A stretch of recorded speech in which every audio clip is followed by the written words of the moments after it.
You might ask yourself then, why on earth did I get invited to speak here tonight?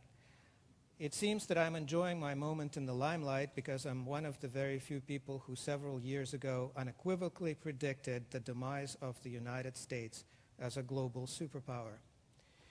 The idea that the USA will go the way of the USSR seemed preposterous at the time. It doesn't seem so preposterous anymore. I take it that some of you are still hedging your bets. How is that hedge fund doing, by the way?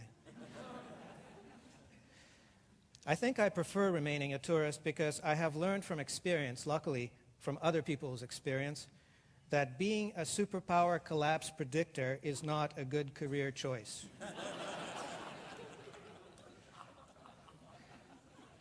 I learned that by observing what happens to people who successfully predicted the collapse of the USSR. Do you know who Andrei Amalrik is?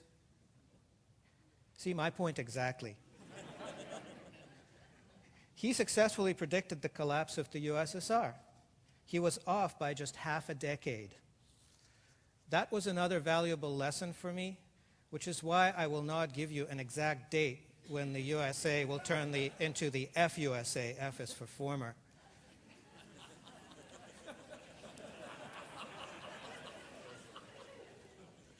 But even if someone could choreograph the whole event, it still wouldn't make much of a career. Because once it all starts falling apart, people have far more important things to attend to than marveling at the wonderful predictive abilities of some Cassandra-like person. I hope that I have made it clear that I'm not here in any sort of professional capacity. I consider what I'm doing a kind of community service. So if you don't like my talk, don't worry about me. There are plenty of other things I can do. But I would like my insights to be of help during these difficult and confusing times for altruistic reasons mostly, although not entirely. This is because when times get really bad, as they did when the Soviet Union collapsed, a lot of people just completely lose it. Men especially. Successful middle-aged men, breadwinners, bastions of society, turn out to be especially vulnerable. And when they just completely lose it, they become very tedious company.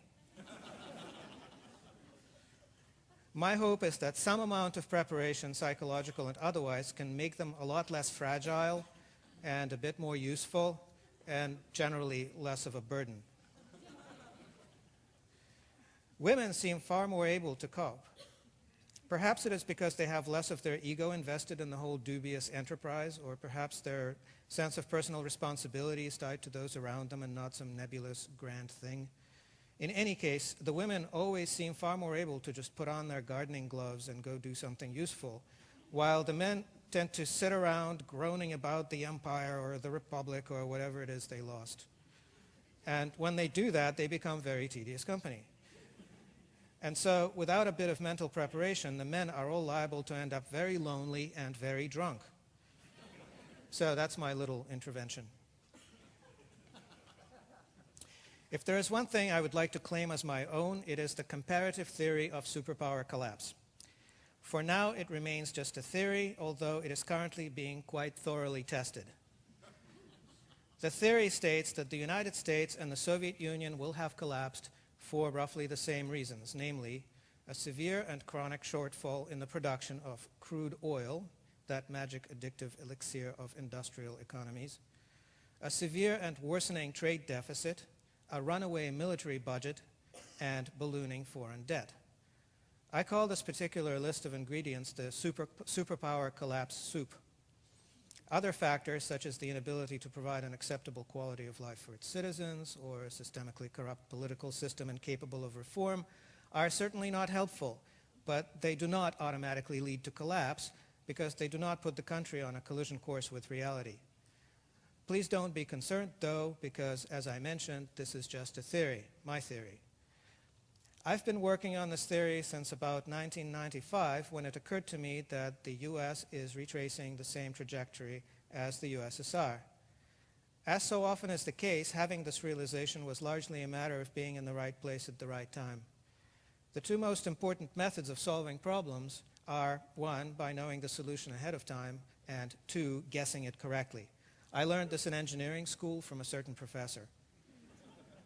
I'm not that good at guesswork, but I do sometimes know the answer ahead of time.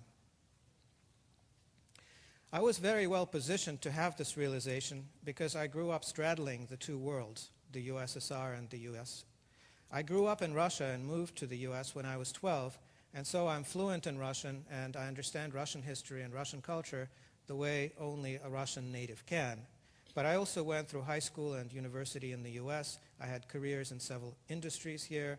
I traveled widely around the country, and so I also have a very good understanding of the US with all its quirks and idiosyncrasies. I traveled back to Russia in 1989 when things still seemed pretty much in line with the Soviet norm, and again in 1990 when the economy was at a standstill and big changes were clearly on the way. I went back there 3 more times in the 1990s and observed the various stages of Soviet collapse firsthand. By mid-1990s, I started to see the Soviet-American superpowerdom as a sort of disease that strives for world dominance, but in effect eviscerates its host country, eventually leaving behind an empty shell, an impoverished population, an economy in ruins, a legacy of social problems, and a tremendous burden of debt.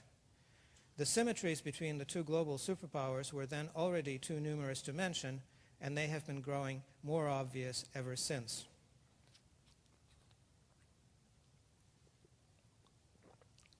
The superpower symmetries may be of interest to policy wonks and history buffs and various skeptics, but they tell us nothing that would be useful in our daily lives.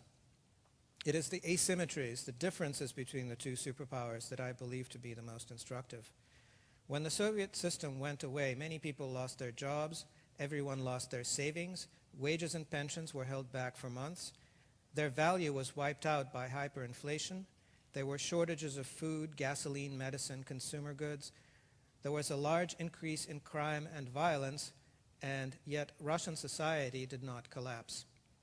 Somehow the Russians found ways to muddle through. How was that possible? It turns out that many aspects of the Soviet system were paradoxically resilient in the face of system-wide collapse. Many institutions continued to function, and the living arrangement was such that people did not lose access to food, shelter, or transportation, and could survive even without an income. The Soviet economic system failed to thrive, and the communist experiment at constructing a workers' paradise on Earth was, in the end, a failure. But as a side effect, it inadvertently achieved a high level of collapse preparedness.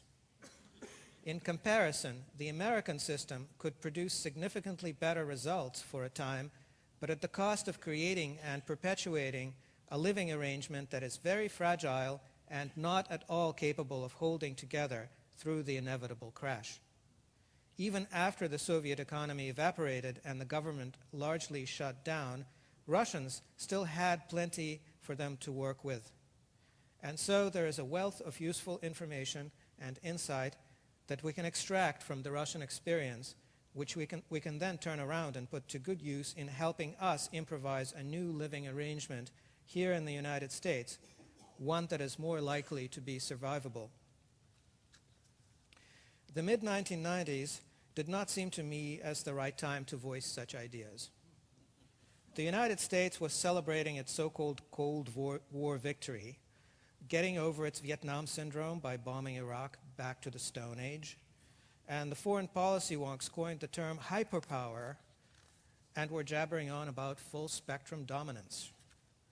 All sorts of silly things were happening.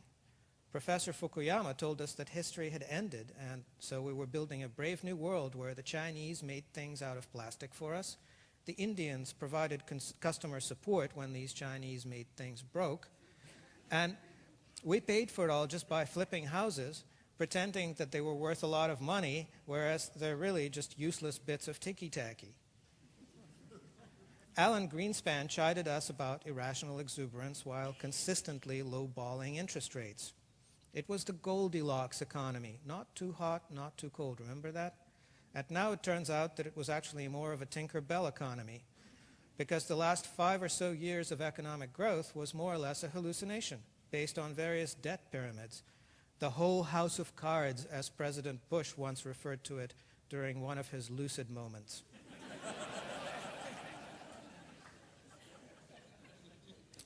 And now we can look back on all of that with a funny, queasy feeling, or we can look forward and feel nothing but vertigo.